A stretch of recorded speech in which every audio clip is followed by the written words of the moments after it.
And the controversy over Costa Coffee's graphic trans mural on the side of a drinks van continues to grow, with critics saying the cartoon of a trans man bearing double breast removal scars glorifies irreversible surgery.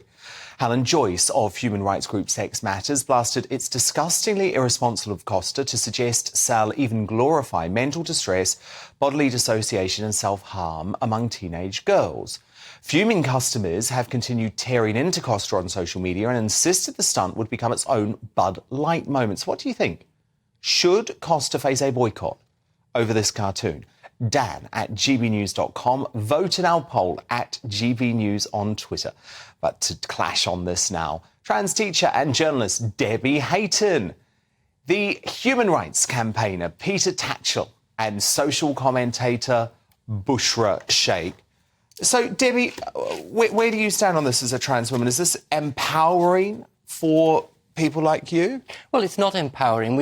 I transitioned to hide back in society, not to be put up on billboards and to glorify surgeries. I'm really concerned. I'm a trans woman, but I'm also a teacher. And it really does concern me, the impact that this has on young children who are very impressionable. They look at cartoon characters and they look at something which is, let's face it, it's an irreversible surgery which is being celebrated. I think that's wrong and I think it's dangerous. So what? It's more serious than just putting something like this up on a billboard. It needs to be thought about much more. It shouldn't be glorified. Well, it should. It's the cartoon nature of it, so it's appealing to children. What do children think when they see this? Do they see this as the answer to their problems? All sorts of problems. We don't know. But there's some corporations which are behaving extremely irresponsibly. So Peter, that's Debbie, a trans woman, a teacher who has that view. You disagree with her strongly. Why? Trans people are part of our society. It's quite right that they should be recognised and they should have visibility. This is a simple cartoon. It's not an encouragement or an incitement to become trans. It's simply a celebration that trans people exist. And it's absolutely absurd to suggest that young people seeing this cartoon are going to rush out and want trans surgery. On top of that, trans surgery is not available to children in this country. Trans surgery often takes 10 to 15 years from the first appointment, so most people undergoing that surgery only do so as mature, responsible adults in their late 20s or 30s. So this is a storm in a coffee cup. Bushra, are you with Peter or Debbie on this? I'm going to have to ally with Debbie on this because I genuinely just believe, firstly, that Costa Coffee should not get involved in stuff like this. They should do what they do. I mean, they don't even do nice coffee anyway, but just stick to, like, advertising that is not to do with this stuff because, genuinely, Peter, things are incremental with young kids. So it's not that you're going to have one billboard and it's not going to affect them. It's going to affect them by having it. Costa Coffee are not doing the right thing. For me, you know, they should just take it down and focus on what they do and make their coffee better. This stuff is dangerous. It's dangerous on young children. And, you know, I'm just going to put it out there. This is about mental health. This is about mental health. I believe that transgenderism is a mental health crisis. And if we're going to have billboards by Costa Coffee, we're just going to enable this stuff to happen in our society. It was one cartoon on one van, and there was absolutely no evidence. There's no evidence it's caused harm. This is happening everywhere, though. You can look at the video games now, where young kids are able to choose mastectomy stars when they are putting their character together. You've seen what Doc Martens are doing. This is a trend. Woke companies think that this makes their brand more palatable.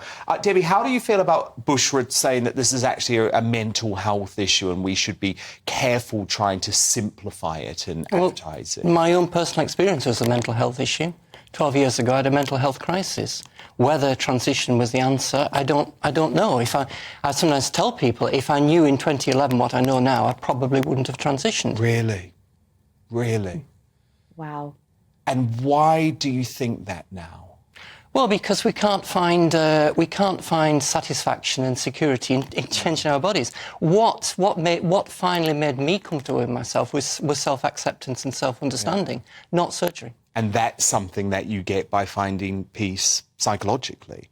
And I'm really sympathetic to Debbie, and I totally respect your point of view, but the research shows that about 98% of trans people who have gender reassignment surgery are totally happy with it, they're content, their lives are improved, their mental and physical health is better. So 98% of vote of confidence in this surgery. That's a very high vote of confidence. Bushra, there's a lot of expectation that those figures will change over the next few years because of this huge wave of young females at school who have been encouraged down the path of puberty blockers and that sort of thing early. I mean, look, I've had wonderful people like Cara Bell on this show who have detransitioned and have spoken about the absolute trauma of being put through this process when really they weren't ready to do so. And this is what we're speaking about, and I want to say it to Peter. I mean, as far as I'm concerned, we cannot celebrate body mutilation. That's what that billboard shows. And Debbie, you know, you're absolutely right. Combining the mental health with the young women, we have to understand that this is a serious Okay, so you boycott Costa over this? Absolutely boycott them. Get them where it hurts. Companies are not going to change and stop doing this unless they find that their sales And Bud Light are declining. learned the hard way, didn't they, in the States? Totally. But no young women are able to get gender reassignment surgery.